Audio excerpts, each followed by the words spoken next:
What is up, guys? Wasp here again, and I am here to do another hero in death. Like I said, the League of Legends is still in me. Don't play it anymore because of just all the trolls and feeders. The game has become playable, and I'm sure many of you can agree. Um, but what I was going to review today is Starlight. Now, everyone's getting all excited about Starlight and how good she is, but you guys know I really do not like Starlight. And I'll show you the reason why I do not. You know, some of you guys might still use her, and that's fine. If like that's your only 6-star or 5-star, whatever. Um, but let me just give you my thoughts about Starlight. So, she's a mage. She's gonna be doing a lot of damage. She is a damage mage. She's very squishy. She cannot take many hits. I would say probably 3, 4 hits and she's done. Speed is very, well, not very low, but it's on the lower end of the pack. So her health and her speed are not up to par. Um, and her armor, 864, that's, I would say, average for a mage. Could be a little bit better, but she is just a full out damage mage. And you guys will be seeing that right now. So let's look at our first skill, Meteor.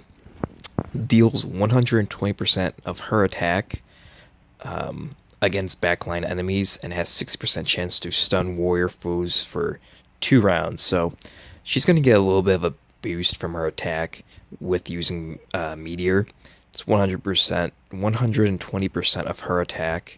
So whatever this is, it's going to be, 120% of that. So it's going to be doing a little over her max amount. And just targets backline heroes. So it's going to be targeting all of her attackers. The opponent's attackers are going to be hit because usually they're the back lines, and the 60% chance to stun warriors, there's kind of a problem with that. Warriors are mainly tanks. You don't see too many warriors on the back line.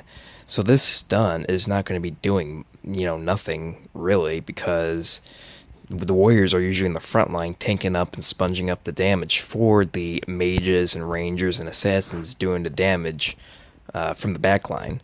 So this stun isn't going to be strong at all unless the opponent's, has some warriors on the back line, but 60% chance for a really like rare instance, that's nothing I would count on there.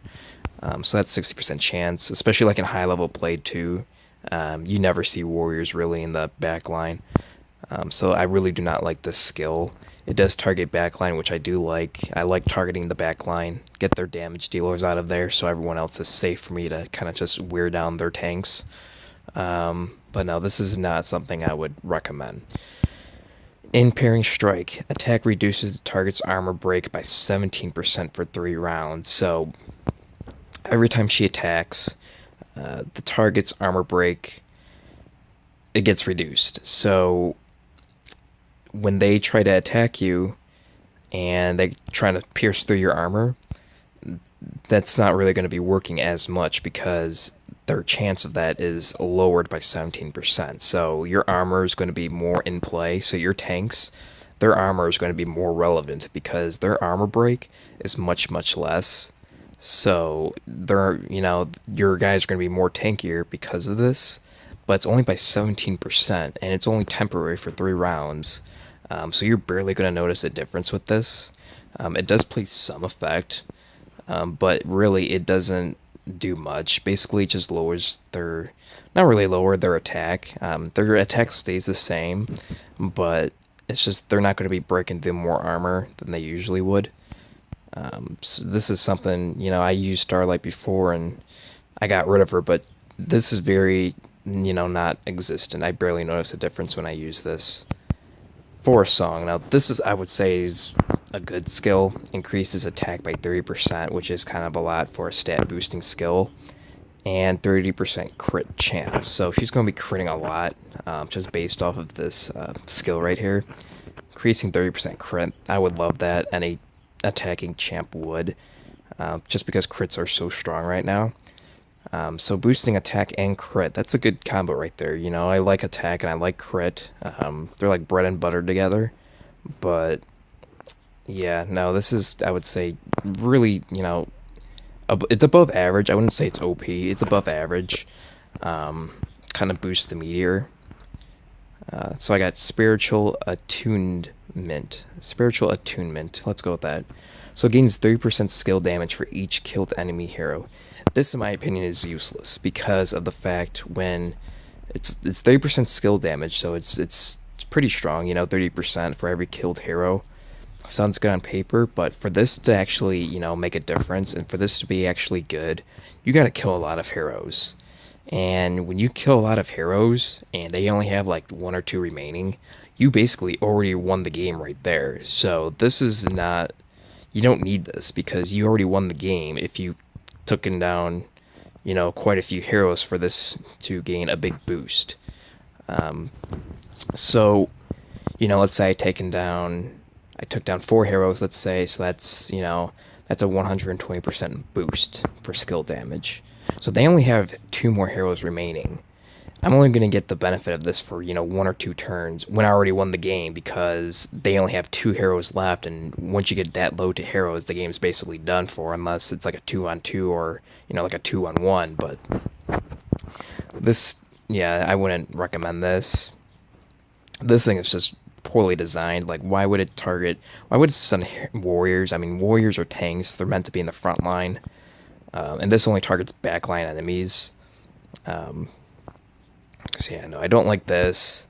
This thing is, it could be good if you like the remaining heroes are tanks. If you want to just break the tank, but like I said, what tanks are in the back line? They're usually in the front line, taking up all the damage. So this, no, I'm really not a fan of. This I'm not a fan of. This is, not the greatest in my opinion. It's You're barely gonna notice a difference with this. This is, her halfway decent skill, literally, and it's sad because it's a stat boosting skill.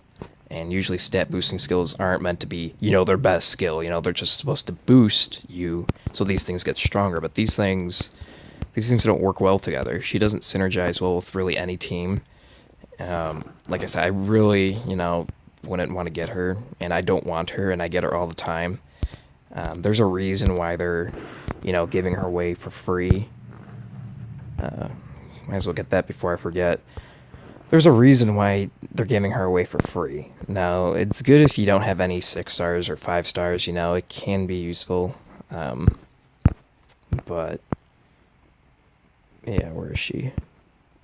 And when you don't even awaken her, like when you don't even 6 her, she doesn't even gain the boost for killing heroes. She only has these things, and it's literally nothing because this is a stat boosting skill. This is a passive, so literally all she has is just one skill that she can use, and that's Meteor. And it doesn't make any sense to me. I mean, this, it can be, useful in long battles, but you're barely going to notice a difference. 14% is nothing. Well, I shouldn't say nothing, it's something, but it's very, very, low. Force Song, kind of increases her meteor, increases her attack, her basic attacks and stuff.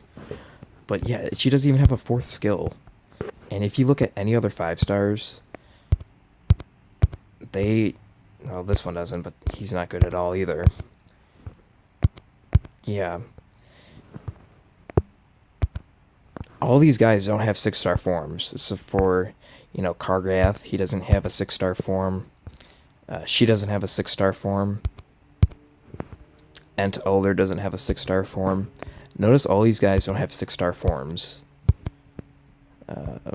Yeah, see, Windwalker, she's not a 6-star in the long run. But the thing is, Starlight is. She does have a 6-star form.